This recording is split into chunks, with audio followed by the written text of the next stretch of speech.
Gjithmonë ka qenë në luftë me sëmundjen, me më të egrën dhe të pamëshirshmen, me ato sëmundje që shpesh nuk ursejnë askënd. E ka kërkuar shpresën gjithmonë, duke parë dhe ripar nga e para patologjitë e pacientëve të vështirë. Është një ndër mjeket kirurge të para onkologe.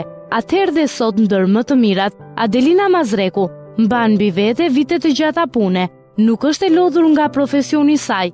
Ajo vazhdon të punojë, të kryejë operacione dhe të luftojë me armiken e saj, një betejë për jetë vdekje.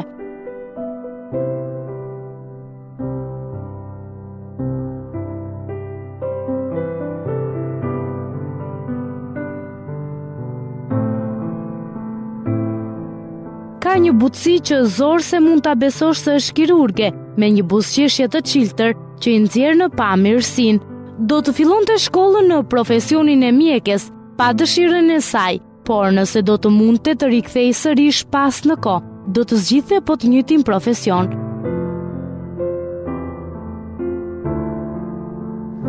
Përshëndetje dashur miq të Channel One, jemi takuar sërish në emisionin e radhës Aspekt Gruaje. Këtë herë kemi zgjedhur në fakt një zonjë shumë të nderuar, një profesioniste shumë të nderuar për të paraqitur te ju. Ajo është mjekja dhe kirurge e njohur onkologe, zonja Adelina Mazreku. Zonja Adelina, do donim që ta nisnim bisedën me juve me një pyetje duke rikthyer disi të shkuarës tuaj. Ndoshta kanë kaluar shumë kohë, por a e mbani mend se pse zgjodhët pikërisht profesionin e mjekes? Në përgjithësi jemi mësuar që të dëgjojmë që njerëzit që i kushtojnë një profesioni gjatë gjithë jetës tyre, të thonë që ajo ka qenë ëndra e fëminisë tyre, e rinisë tyre të ershme, që kanë bërë çmos për të arritur këtë ëndër, por unë them se nuk ndodh gjithmonë kështu në jetë. Të paktën me mua nuk ka ndodhur kështu. Gjimnazi është ai moment kur mbaron gjimnazin që njeriu bën një zgjedhje i cili do të jetë profesioni i jetës. Unë yra shumë e vogël në shkollë, yra që 5 vjeçë, dhe mbarova gjimnazin në moshën 16 vjeçare.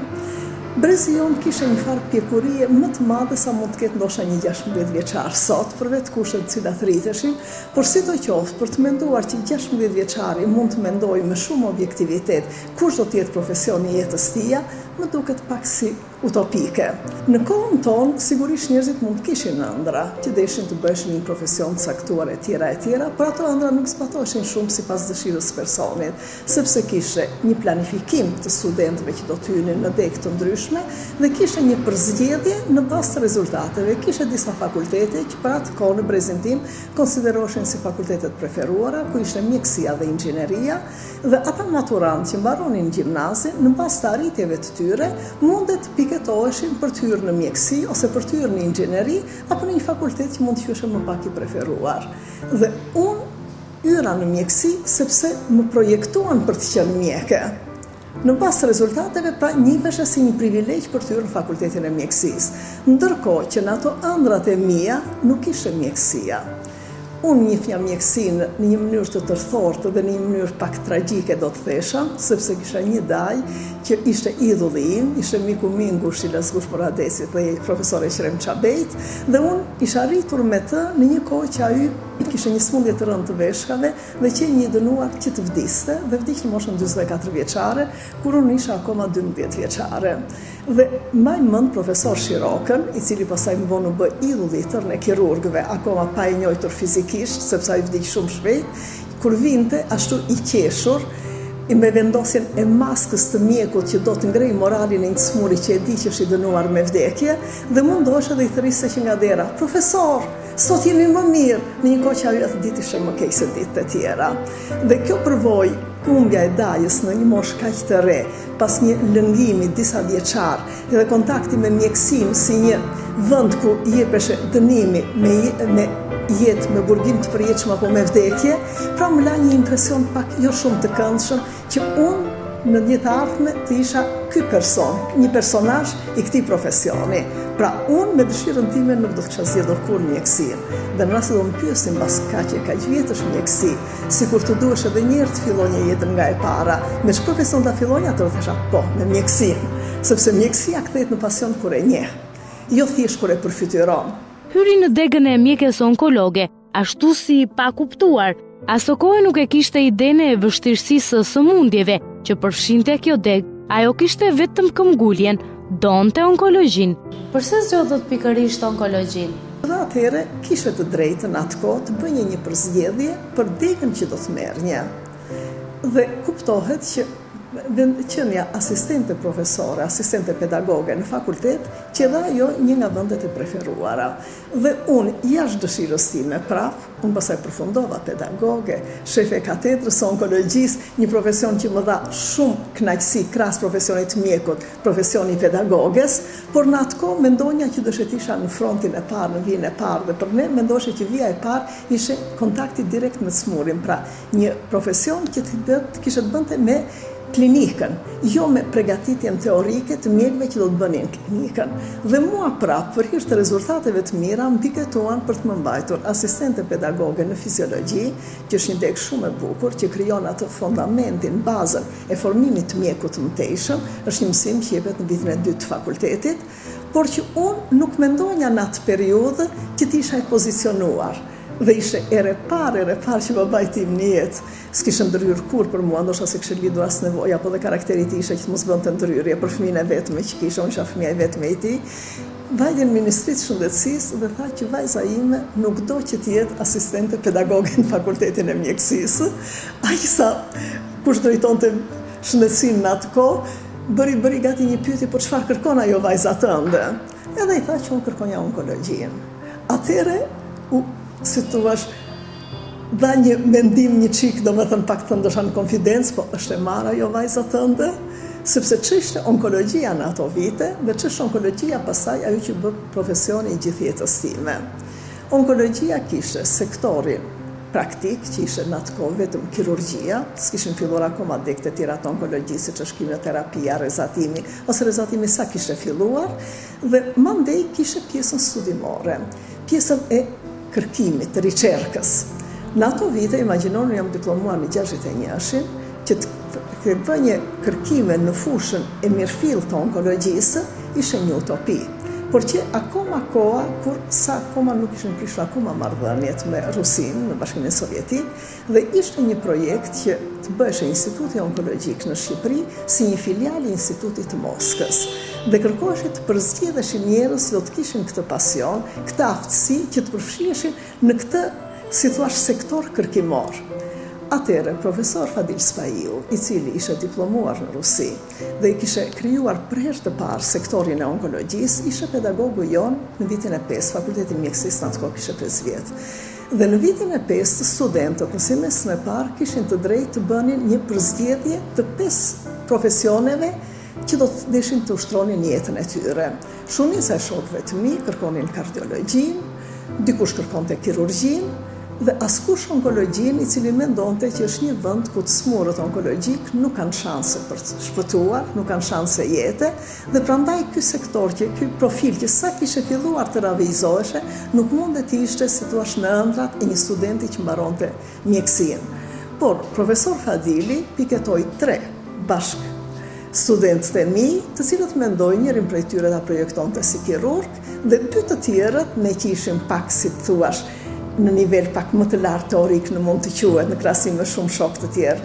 Ta anët na piketonte në sektorin shkencor të onkologjisë. Dhe ne duke ditur që bënim pjesë, si thuash, në këtë dëshirë për të hyrë në këtë sektor, unë kërkova onkologji. Dhe prandaj me një fjalë, këtu vërtet bëra një përzgjedhje, po një përzgjedhje akoma pa pasur një ide shumë të qartë se zot ishte onkologjia në vetvete. Atëherë për të qenë onkologe, ajo ëndër. Ra në 61-shin u prishën marrëdhëniet me Rusinë, kështu që ajo ishte një utopi që pastaj u bë realitet më shumë vjetësh. Dhe rasti e solli që drejtoresha e parë e Institutit Onkologjik në Shqipëri isha unë pikërisht ajo studentja që kisha ndëruar aq shumë vjet përpara. Ti isha një punonjëse e Institutit Onkologjik që në atë kohë ishte utopi që të bëheshe. Atëherë, domethënë, onkologjia u përfundua në kirurgji. Pra, onkologjia në ato vite merreshe kryesisht me trajtimin kirurgjikal të smurëve. Kështu që unë rash në sektorin e kirurgjisë. I mban mend operacionet e para, e kush do të mund të harronte, është momenti kur jeta varet nga teu i bisturisë, është momenti kur nuk mund të gabosh, as edhe 1 milimetër. Adelina i kujton të gjitha këto, edhe kur rinte pa gjume në ankth se pacienti kishte temperaturë. A e kujtoni momentin e parë kur realizuat ndërhyrjen e parë kirurgjikale? Cilat ishin emocionet që përjetuat? Të operosh është që në çast çdo mjek në një farë mënyre ka jetën e smurit në dorë. Fillon që nga diagnoza, një diagnoze sakt i jep mundësinë një smuri të mjekohet sakt, dhe fillon që dhe nga profilet tjera që merren me mjekimin. Kirurgjia është më konkretja. Ke një smur përpara, ke një thik në dorë, ke një bisturi, ku një gabim sado i vogël të ëndi mundet ja marrë jetën në çast të smurit, dhe një kryerje me sukses atij operacioni mundet t'i zgjasë jetën, në disa raste dhe t'i shpëtojë jetën të smurit. Pra përballesh si në një front lufte, ku ti lufton jo për të shpëtuar jetën tënde. Ku shkon ushtari në luftë, shkon për të fituar, ka një ideal, por në radhë parë mundohet të shpëtoj veten e tij, se është normale. Kurse kirurgu nuk mendon të shpëtoj veten e tij, mundon të shpëtoj sedrën e tij, pra nuk do që të jetë një dështak, dhe mbi të gjitha kërkon të shpëtoj jetën e dikujt tjetër i cili të është besuar në atë moment ty. Prandaj kirurgjia do një pasion të veçantë. Nuk është ero kirurgu. Kirurgu është njeri si gjithë të tjerët që ka një objekt pune dhe ka një dashuri për atë punë.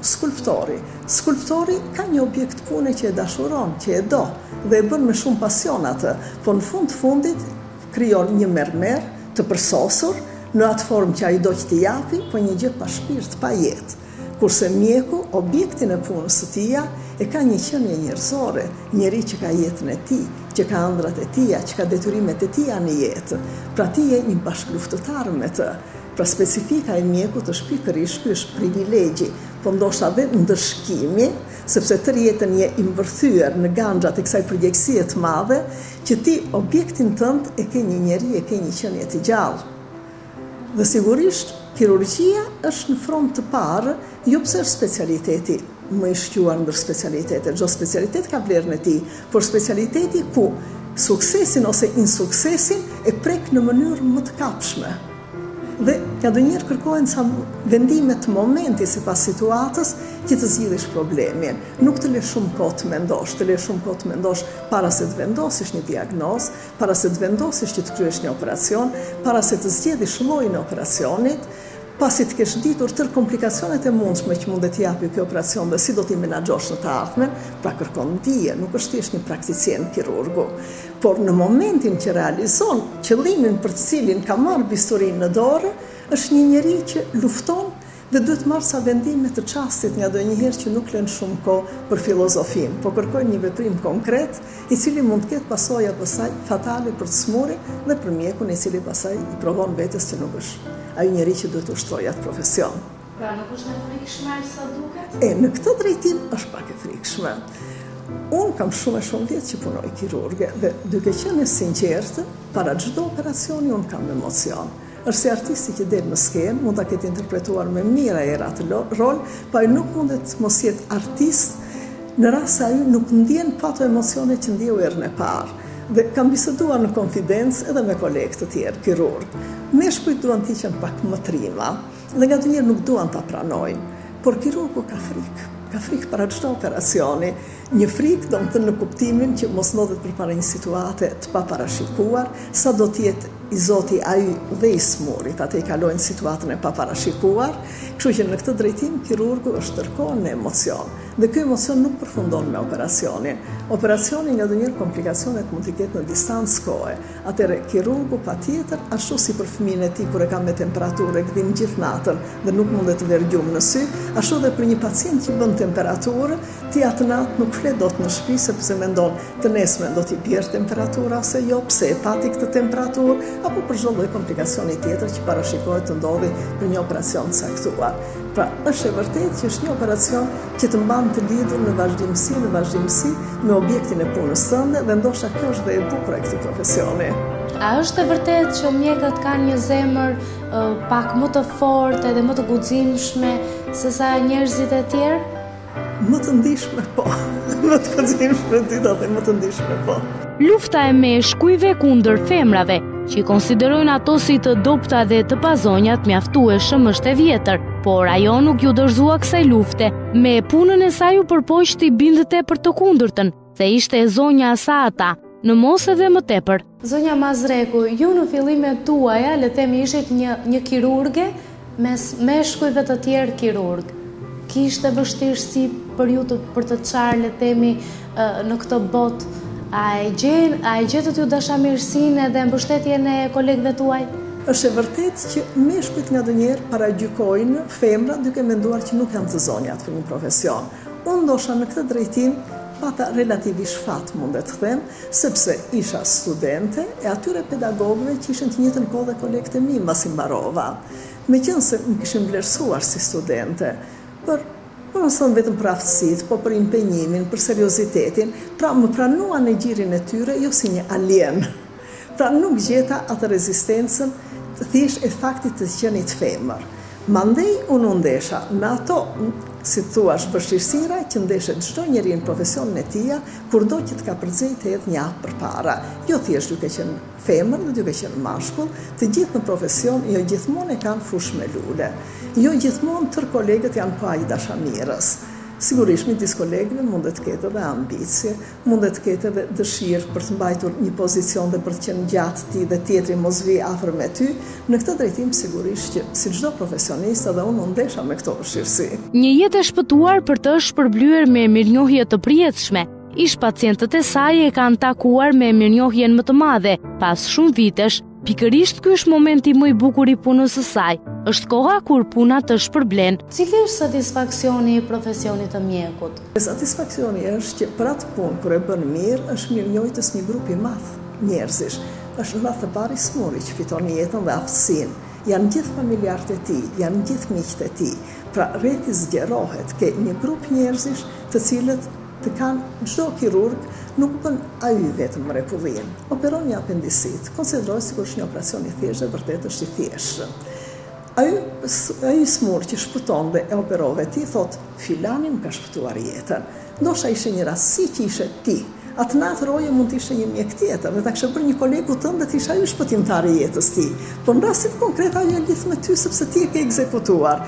Dhe kjo mirënjohje vazhdon gjatë sepse me smurin në moment caktuar të lidh profesioni dhe mos e bësh edhe mik, sidomos onkologjia ka dhe këtë, sepse i smuri mbasi mbaron trajtimin fillestar, është njeri që do të jetë nën kujdes, nën kontroll vite të tëra, dhe në këto vite të tëra, këta pacient kthehen edhe në miqtë e tu. Ti di shpesh harret e tyre, di shpesh kënaqësitë e tyre, je i ftuar shpeshherë në evente të gëzueshme të familjes së tyre, siç mund të jetë një dasëm, siç mund të jetë një ditëlindje, dhe sigurisht që ky është, si thua, një satisfaksion i një lloji të veçantë që më duket se të mban në jetë. Ke shumë kënaqësi kur mbas shumë vjetësh ndodhesh diku dhe shikon që të buzëqesh diku për së largu dhe pastaj të afrohet dhe thot, unë jam njësh pacienti tënd, ose unë jam familjari, jam i biri i pacientit tënd, ose tjera, dhe kjo sigurisht është burim kënaqësie. Mua më vjen gjithmonë mirë të kujtoj një skenë të vogël, po të bukur dhe domethënëse. E kisha praktik që vitet e reja zakonisht me bashkëshortin tim i kalonim në lokal.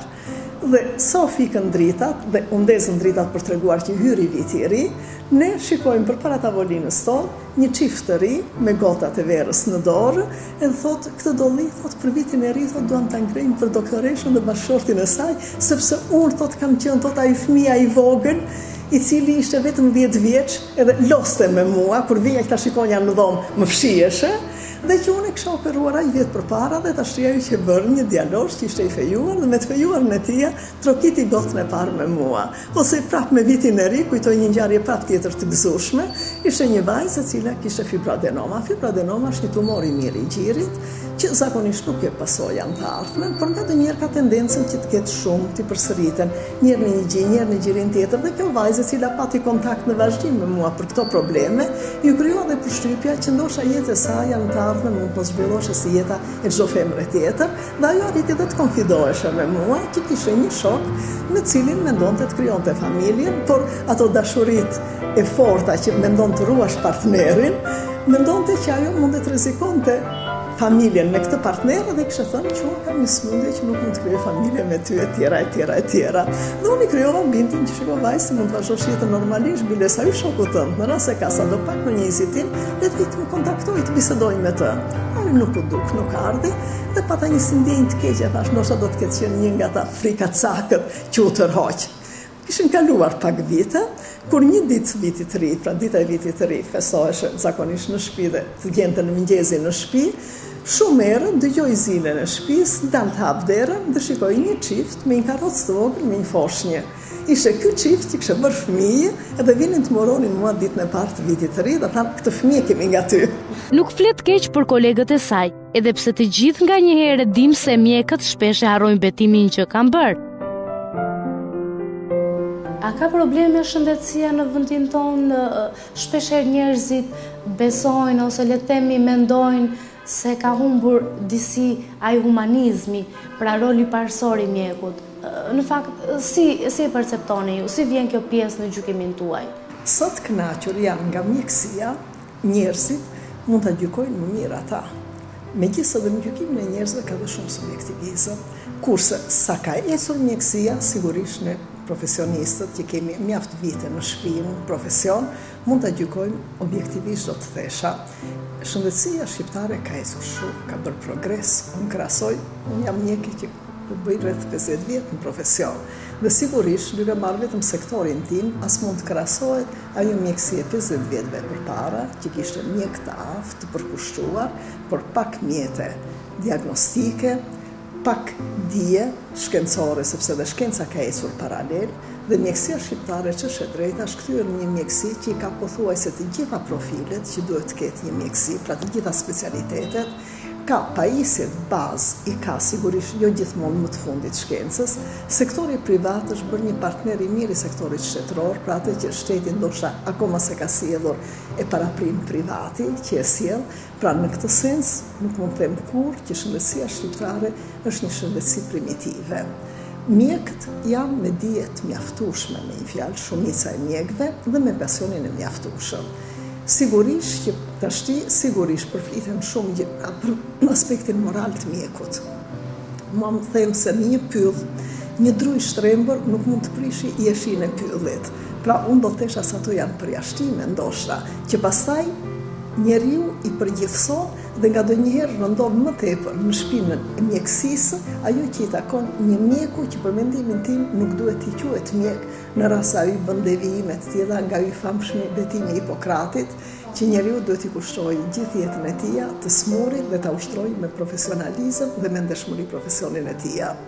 Shumica e mjekëve them se hyn në këtë kategorinë e mirë. Ka pasur fat për sa i përket familjes, në fillim me ëma, e më pas bashkëshorti do të vini në ndihmë për familjen. Bashkëshorti shpeshherë do ta inkurajonte që të mos thyej e të luftonte për të marrat të që i takonte.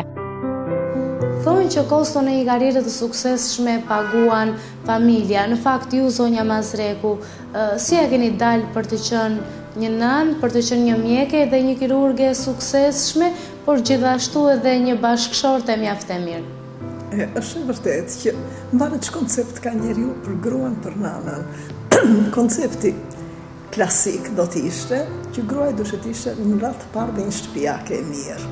Pra duhet të ishte një koqire e mirë, duhet të ishte një grua që ta priste bashkëshortin me gjellën gati të shtruar bukur në tavolinë, që të merreshe tërkohën ajo me rritjen e fëmijës e tjera, dhe sigurisht një profesioniste, sidomos në profesionin tim, që nuk ka një orar fiks. Mjekësia, sidomos kirurgjia, ka një orë kur ti fillon punën, pas një orë kur ti e mbaron punën. Kur e mbaron punën fizikisht, pa lem më që shpirtërisht se mbaron pothuajse ndoshta gjatë gjithë 24 orëshit, për stresin, për anktin, për nevojën që të shkosh ta shikosh dhe pas ditës të shkosh në mes të natës të smurin. Dhe kuptohet kjo krijon disa privacione në atë skemën klasike të familjes. Unë gjene qesh pak me fat në kuptimin që unë jetova në maman time. Mamaja ime është arsimtare, por që kuptohet që në vitet kur mbarova fakultetin, ajo punoi dhe pak vit arsimtare dhe doli në pension. Dhe kishte kohë që t'i kushoheshe familjes. Kështu që unë isha vajza e vetme, e cila nuk më duheshe të bënja ato punë shtëpie që të bënte për shembull një shoqja ime, e cila ishte rritur jetime dhe kishte dhe një 3 motra të tjera mbrapa që duhet të kujdesoheshe për të. Në këtë drejtim pra mund të them që isha me fat në farë mënyre që vitet e para të profesionit unë nuk kisha të ngarkesë të familjes. Pastaj vjen momenti kur ti krijon familjen tënde, pra kur martohesh dhe pastaj kur vjen dhe fëmia në jetë. Edhe këtu në një farmase pata pak fat sepse gjeta një bashkëshort i cili ishte shumë i impenjuar në punën e tij, jo mjek, dhe më kuptonte që edhe unë do të isha e tillë. Madje mund të them që ai u bë pak ishte njeriu i dur në momentin e dur, sepse ishte një moment që unë gati po thyesha pak në profesion. Pra kisha një 6 vjet që kisha filluar punën, dhe atëre fillonte me një fjalë koha e konkurrencës, e vështirësive, nga ndonjëra pengesave që mund të bënin kolegët për të ecur përpara, dhe gjithmonë më pëlqen ta krahasoj profesionistin e ri si një figurant i cili në një moment caktuar do që të bëhet protagonist. Dhe në momentin që ti do të ndrosh këtë pozicion, jo me njëherë e gjen këtë fushë të hapur. Atëherë duhet forca e rezistencës. Unë në familje, duke u rritur si një vajzë vetme, isha pak a shumë në atë moralin e krishterë që thotë që në rast se njeriu të bie në një faqe këtë faqen tjetër. Këtë unë nuk e shikoj si nënshtrime, shikoj që sot si një filozofi tolerance, dhe kjo është e mirë. Por ama nëse vërtet muslimanizmi thot dhëm për dhëm për sy, që edhe këtë nuk do ta shikoj si një shenjë agresiviteti, po si një shenjë rezistence, atëherë duhesh ndoshta një gërshetim i tillë. Im shoq kishte mbaruar gjimnazin në një qytet periferik dhe kishte ardhur për të bërë fakultetin këtu, kishte mbaruar fakultetin, pati bërë 2 fakultete njëkohësisht, një ditën, një natën, kishte shkuar me shërbim jashtë Tirane për një periudhë të gjatë larg familjes e të gjitha, pra ishte bërë një njeri që ishte përplasur me jetën, me zotësitë e tija dhe me forcën e tija. Dhe ishte 7 vjet më i madh se unë. Në moshë, po edhe në jetë, në ndeshjen me jetën. Dhe unë isha akoma me e brish, si thuash, isha ajo vajza e vogël që të isha gjithnjë vetëm të lutem me më fal, dhe ishte një moment që unë duhesha të rezistonja një nga dyja, ose të dorëzohesha, pra të mbetesha gjithmonë një figurante në profesionin tim, ja të bënja hapin për shkuar drejt. Edhe mbaj mend kur mjekur si çdo njeri, domethënë bëhet krahasimi, s'mundet mësosh të notosh në rast se nuk futesh në det. Dhe nuk mundet të bësh kirurgë në rast se ai nuk të jep që të bësh një operacion në mënyrë të shkallëzuar. Dhe vjen një moment kur ti kërkon një operacion pak a shumë madhor, për të cilin duhet ta japi shefi, do ta japi kolegu mi i vjetër, të përzjedhë rastin më të përshtatshëm. Atëherë ardhi momentin që unë kërkoja të bënja këtë dhe gjeta rezistent në kolegët e mi më të vjetër. Atëherë mbaj mend që sigurisht unë kisha zakon që këto gjëra i bisedonja me bashkëshortin. Edhe ai më tha, bjeri shkurt, tha, je zonja ta bësh apo nuk je zonja ta bësh? Jam, i thash. Atëherë bëja, tha, kërkoja, tha, me këmbgulje. Dhe unë e kërkova me këmbgulje. Dhe vërtet mu dha, në atë kohë një operacion madhor ishte kancer i zorës trashë, mu dha një plak 75 vjeçare, e shkundur, e mbaruar fare, ku suksesi me të do të qef shumë i zorshëm, dhe ajo grua, për çudi, bëri tërë komplikacionet e mundshme të atij operacioni, dhe për çudi i shpëtoi tërë atyre komplikacioneve, po e di se sa taks të rënd pagova për atë operacion të parë që e kërkova me aq këmbgulje. Kështu që domethënë kuptohet që në familje diçka do të privosh, dhe nga ana tjetër duhet të gjesh dhe mbështetjen. Unë për fat të mirë gjeta një njerëz që gjeta mbështetjen dhe pranoj që të mos isha ajo shtëpiakja e mirë. Them se bashkëshorte e mirë kam qenë, se bashkëshorte nga dhe më pëlqen të los me fjalën. Bashkëshort është një short i përbashkët dhe çfarë të bie. Por nga ndonjëherë do thesha që ti ishte më mirë të ishte bashkëshok. Do të ishte më mirë. Do të jetë mirë nëse bashkëshortin e ke edhe shok në jetë. Pra ndan me të mirat dhe të këqijat, të cilat një pjesë të mirave të këqija i takojnë dhe profesionit. Edhe pse puna ka pasur shumë impenjime dhe orare që nuk njihnin orë, sërish mund ta vendosësh balancën e duhur mes jetës dhe profesionit. Sa e lehtë është të vendosësh një raport midis 2 jetëve, midis jetës kirurgës dhe jetës familjare tuaj? Kur shikojmë në retrospektiv, të gjithë në thonjza dalim heronj, të gjithë domethënë e përfitojmë veten që kemi qenë me shpat në dorë, me bisturinë, që kemi ndenjur ne të tëra pa gjumë, por sigurisht në këtë jetë kemi pasur dhe jetën tonë personale. Unë ruaj 2 fotografi të bukura ose 3 fotografi do të them.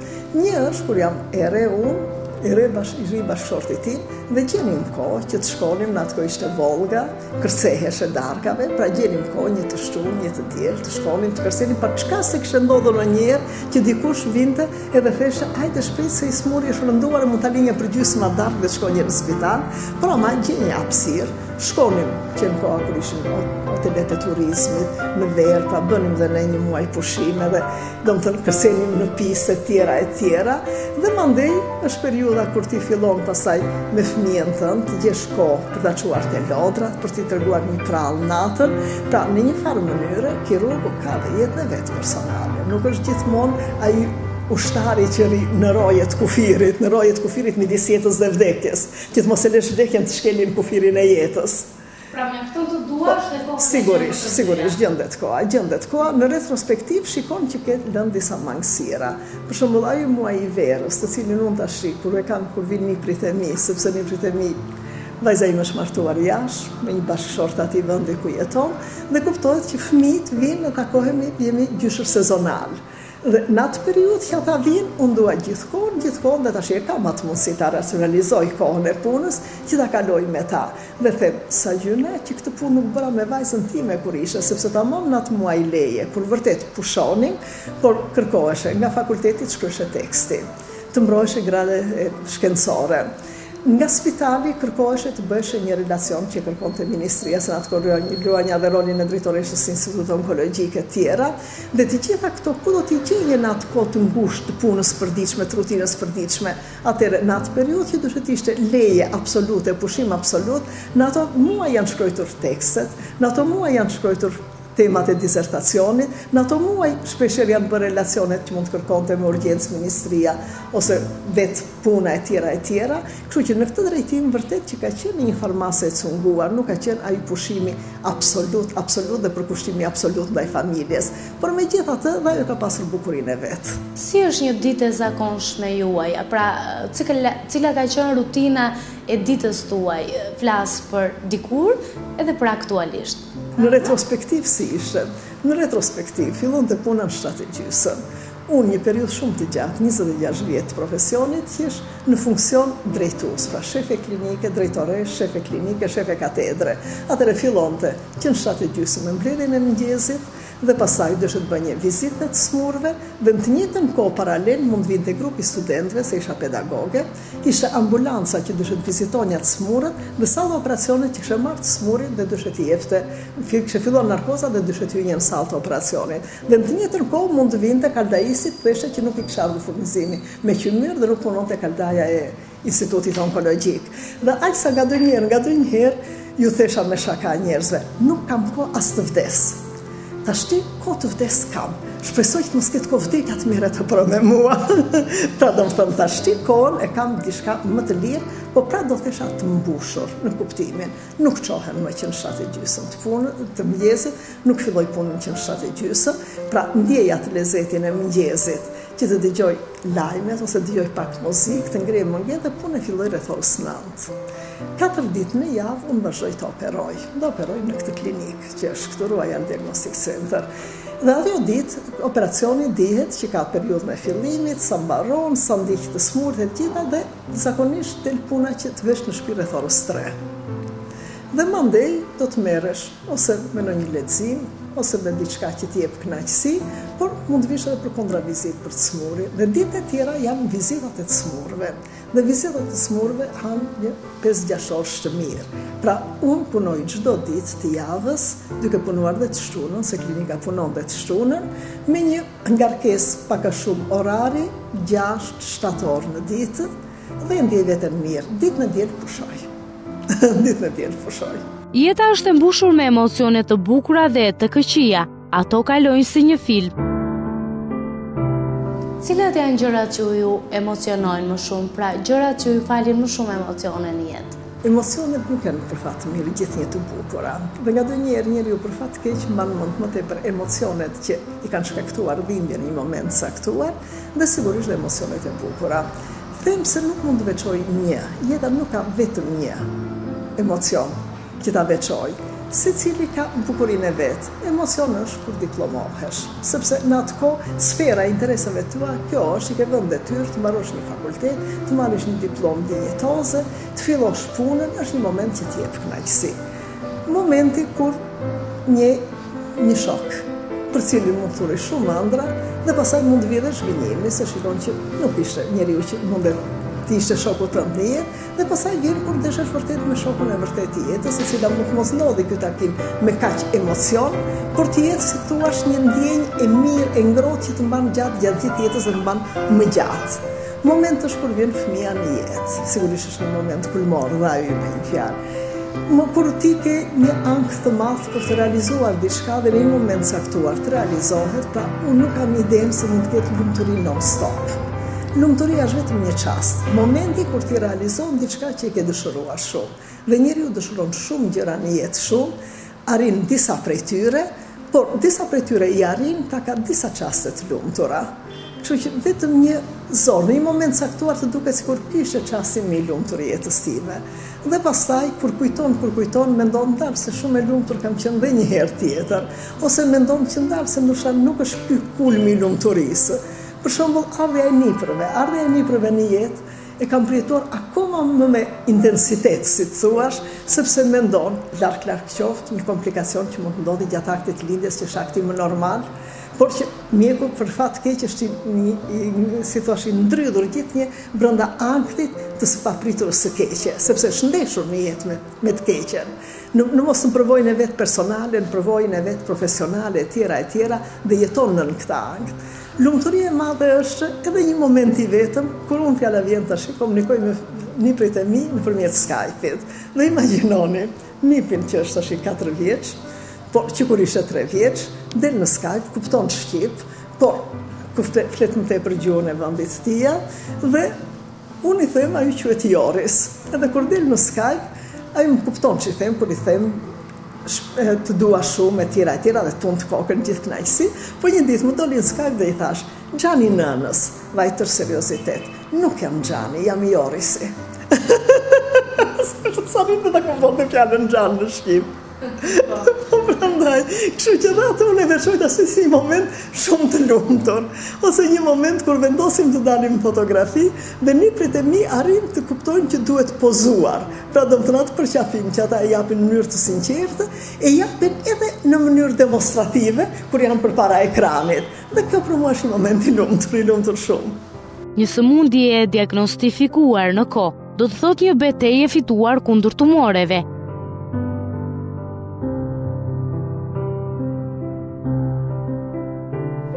Si qëndron problemi i tumoreve në vendin tonë, zonja Mazreku?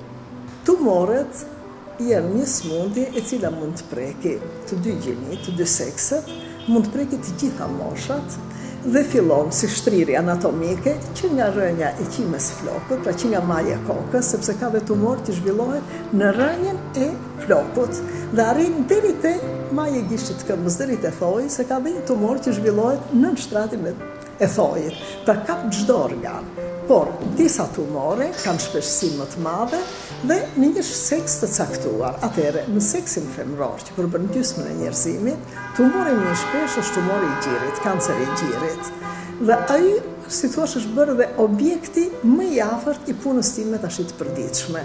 Kuptohet si onkologe, sfera e veprimtarisë time ka qenë shumë më e gjerë fillimisht, duke u marrë me një gamë shumë të gjerë tumorësh, duke bërë një gamë shumë të gjerë interventësh dhe operacionesh, dhe tashti e kam reduktuar kryesisht aktivitetin pikërisht në atë patologji që është dhe më shpeshat e femrat, që është patologjia e gjirit, pra tumoret e gjirit, që jo gjithmonë çdo femër ka një tumor, jo çdo tumor është gjithmonë i keq, dhe ai tumor që ka marrë këtë epitet të keq, i keq, nuk është kaq i keq nëse zbulohet erët dhe trajtohet në kohë, pra është një sferë në të cilën ka shumë se që bëj mjekësia dhe vërtet ka arritur të bëj.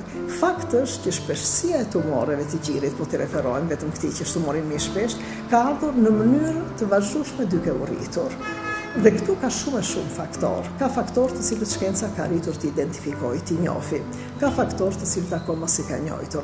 Ka faktor që janë genetik, por për fat të mirë të gjirit, vetëm rreth 10% e kancereve të gjirit kanë faktor genetik, pra kanë bazë trashëgimin, që dhe kjo nuk është një trashëgimi fatale, nuk është thënë që patjetër një vajzë një nënë që ka pasur kancer do të bëjë ajo kancer gjatë jetës saj.